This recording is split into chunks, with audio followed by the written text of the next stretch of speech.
Pagpalang araw po sa atin lahat, Mami Min, may matinding komento tungkol kina Alden Richards at Kathryn Bernardo. Kathryn Bernardo, inamin ang relasyon nila ni Alden Richards ay pawang pang-profesional pa lamang sa ngayon. Kung mapansin natin, wala na mga sinabi si Kathryn na nililigaw si Alden Richards sa kanya. At sa ngayon, ang nakikita natin na kaswitan nila Alden at Kathryn ay parang natural na lamang sa kanila yon.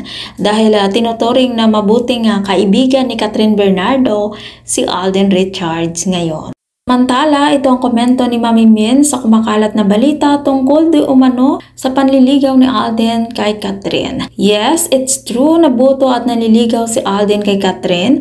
Alden is super genuine and supporting, unlike kay ano. Kung mapapansin nyo, hindi na natatakot magsalita si Kat sa mga interview, 100% na yung confidence niya. Because wala na siyang iniisip baka may magalit or what. Basta wala kaming masabi kay Alden, nakita namin yung sincerity niya at effort niya kay Kathryn.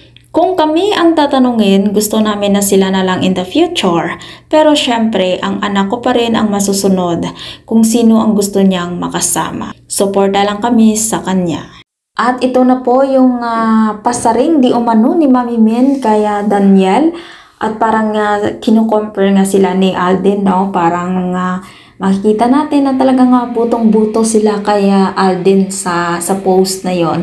Pero hindi po yun galing kay Mami Min at fake news po yon. At wag ho tayo agad-agad maniniwala sa mga nakikita natin sa social media. At kung ikaw hindi pa nakasubscribe ng aking channel, mag-subscribe ka na sa aking channel, Ives Velasco. Maraming salamat po at mapagpalang araw po sa ating lahat.